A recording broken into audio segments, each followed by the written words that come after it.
عبد المطلب کو جیسے ہی پتا چلا کہ ابرہہ بادشاہ کے سپاہی نے ایسی حرکتیں کی ہے تو عبد المطلب گئے ابرہہ بادشاہ سے ملنے کے لیے. جیسے ہی ابرہہ بادشاہ نے دیکھا عبد المطلب کو تو دل ہی دل میں ایک خیال آیا کہ یہ عبد المطلب آ رہے ہیں مجھ سے کہنے کے لیے کہ آپ یہ اللہ کا گھر ہے, اس گھر کو توڑنے کے لیے کیوں آ رہے ہیں؟ یہ بہت بابرکت گھر ہے. اس طریقے کی میرے سامنے ریکویسٹ درخواست کریں گے, اپیل کریں گے, یہی کہیں گے. جیسے عبد المطلب پہنچے تو ابرہہ نے مسکرا کر کہا کہ عبد المطلب کیا بات ہے, کیوں آئے؟ کہا کہ دیکھیں بادشاہ سلامت, آپ کے سپاہی نے کیسی حرکت کی ہے کہ میرے بکریوں کو پکڑ کر لے کر آ گیا ہے, اس لیے آپ میرے بکریوں کو میرے حوالہ کر دیں. تو ابرہہ نے کہا یار تم بھی عجیب باتیں کرتے ہو, میں تو سوچا تھا کہ شاید آپ درخواست کرو گے اللہ کے گھر کو نہ توڑنے کے لیے, لیکن آپ تو اپنی بکری کی پڑی ہے, میں تو اللہ کے گھر کو توڑنے کے لیے جا رہا ہوں.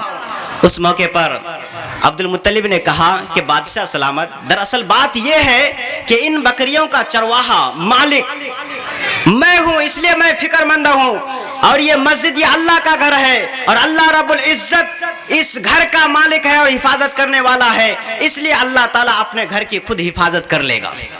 اللہ رب العزت خود اپنے گھر کی حفاظت کر لے گا, اس لیے آپ میرے بکری کو میرے حوالے کر دیں. بکری تو حوالے کر دیا, لیکن ابرہہ بادشاہ اپنی فوجیوں کو لے کر آگے بڑھا. آگے بڑھا کہ نہیں بڑھا بھائی؟ ہاں آگے بڑھا. جیسے ہی آگے بڑھنا تھا, حرم کے اندر پہنچنا ہی تھا کہ اللہ رب العزت نے قرآن کریم کے اندر فرمایا, اور اس وقت کے بڑے بڑے بادشاہ تھے ان کے لیے بھی عبرت کے سمانات بیان کر دیے. وارسل علیہم طیرا ابابیل, ایسے پرندے کو بھیج دیا اور وہ پرندے ترمیہم بحجارۃ من سجیل, چھوٹے چھوٹے پرندے چھوٹے کنکریوں کو لے کر اوپر سے گراتے تھے. جن جن ہاتھیوں ان کے فوجیوں پر ان کے لشکروں پر گرتا تھا اتنا بم بلاسٹ ہوتا تھا کہ وہ وہیں پر جل کر راکھ ہو جاتا تھا, وہ ملیا مٹ ہو جاتا تھا. میرے عزیز بھائیوں, وہاں پر اللہ کی مدد آئی. کیوں آئی؟ اور اس سے اور ہم پچھلی طرف جاتے ہیں 571 صدی عیسوی پیچھے ہم چلے جاتے ہیں حضرت موسیٰ علیہ السلام کے زمانے میں, کہ اس وقت بیت اللہ شریف جو اللہ کا گھر ہے اس گھر کی حفاظت اللہ نے نہیں کی. تو بتایا گیا کہ ہمارے علماء کرام نے اس کے اندر 2 نقطے لکھے ہیں کہ بنی اسرائیل جو حضرت موسیٰ علیہ السلام کے قوم تھے, جب ان لوگوں نے توریت کے مطابق عمل نہیں کیا, وہ اپنے نبی کے بتائے ہوئے طریقے پر نہیں چلے, بلکہ انہوں نے توریت کے اندر بہت ساری تبدیلیاں کر دی, توریت کے خلاف عمل کرنا شروع کر دیا, تو اللہ رب العزت نے ایسے ظالم بادشاہ کو, جو اس وقت کا سب سے بڑا ظالم بخت نصر بادشاہ تھا, ان پر مسلط کر دیا, اور وہ جا کر کے بیت المقدس کو بہت بری طریقے سے تہس نہس کر دیا. اور حضرت موسیٰ علیہ السلام کے 5 لاکھ قوم کو پکڑ کر کے قید خانے کے اندر ڈال دیا گیا اور ان کی ساتھ بہت برا حالت کیا.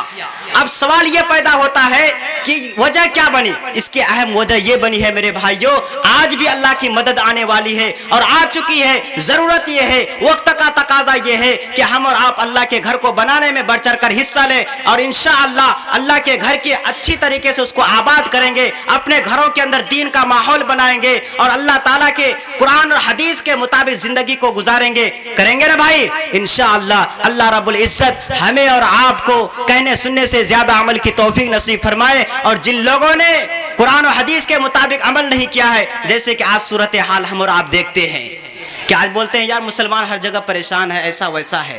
پریشانی کیوں آ رہی ہے؟ ہر مسئلے کا حل تو اللہ تعالیٰ نے قرآن اور حدیث کے اندر رکھا ہے. آج ہم علماء کرام کے بیانات کو سنتے تو ہیں لیکن اس پر عمل نہیں کرتے ہیں. کیا میرے عزیز بھائیوں اب کوئی نبی آنے والا ہے؟ کیا صحابہ آئیں گے؟ کیا تابعین آئیں گے؟ اب کوئی آنے والا نہیں ہے. یہیں پر بیٹھے ہوئے جو علماء کرام ہیں آپ کے سامنے موجود ہیں, یہی قرآن و حدیث کو کھول کھول کر صاف واضح طور پر آپ کے سامنے بیان کریں گے. اب ہم سب کی ذمہ داری ہے کہ کان کھول کر سنیں اور اس پر عمل کرنے کی کوشش کریں. انشاءاللہ عمل کریں گے, اللہ کی مدد ہمارے اور آپ کے ساتھ شامل حال ہوگی. اللہ تعالی ہمیں اور آپ کو کہنے سننے سے زیادہ عمل کی توفیق نصیب فرمائے. آمین. وآخر دعوانا الحمدللہ رب العالمین.